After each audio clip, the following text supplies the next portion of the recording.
Bago simula ng Royal, ang ginagawa ko yun nga, nag-aap ako ng trabaho.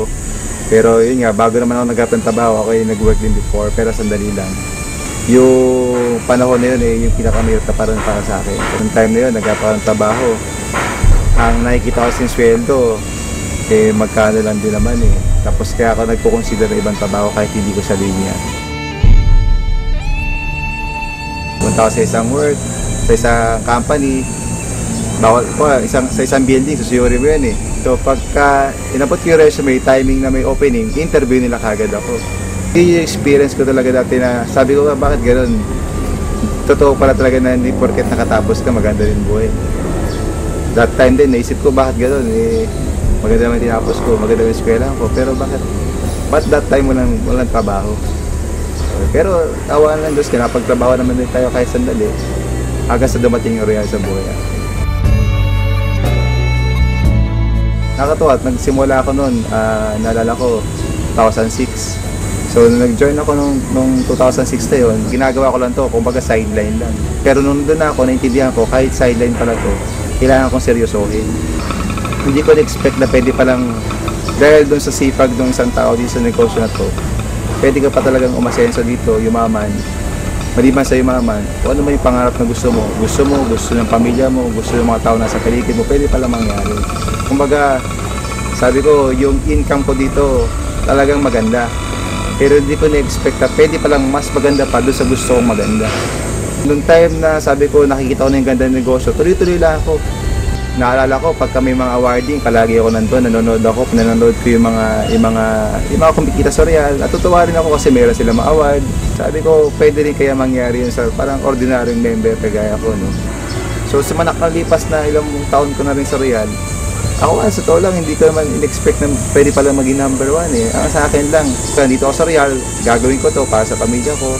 At dumating yung time, ito na pala, yung bunga ng trabaho, yung hirap, yung pagod, pwede ko pala mag number 1. Hanggang sa nitong mga nakalipas na ilang buwan, natawa ako kasi nung time na nabigyan ng yung Royal mismo, nagsimula na isang branch sa ibang bansa, nakita ko yung opportunity na pwede pa rin pala ako magsimula ng Royal kahit wala ako sa Pilipinas.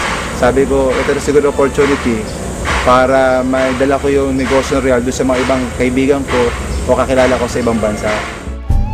Naalala ko yung hirap namin dati kasi wala pa naman opisina yung Royal that time doon. Ultimo, madaling araw, nag-i-impake pa ako ng produkto kasi meron siyang kamag-anak na pupunta doon. Pinadadala ko pa yung produkto doon.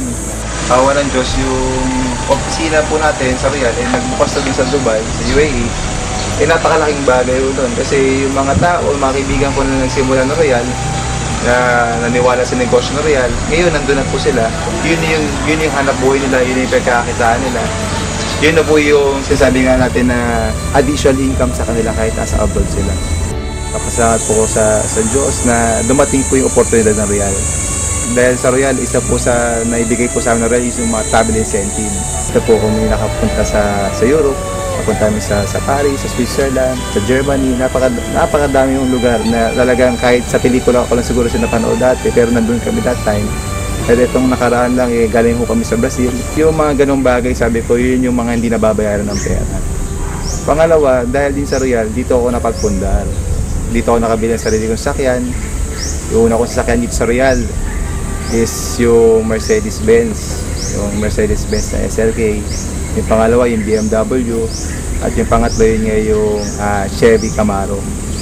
Maliban doon sa mga sakyan na yan, ako masaya-masaya ako ngayon kasi nakapagsimula na ako, makalipat na dun sa bagong property.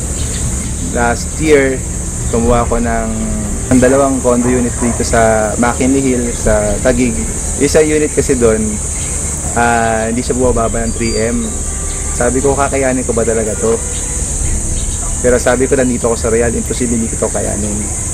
So, after a week, nag-decide ako, bumalik ako doon at kumuha ko ng isang unit. Alam niyo, nakakatawa.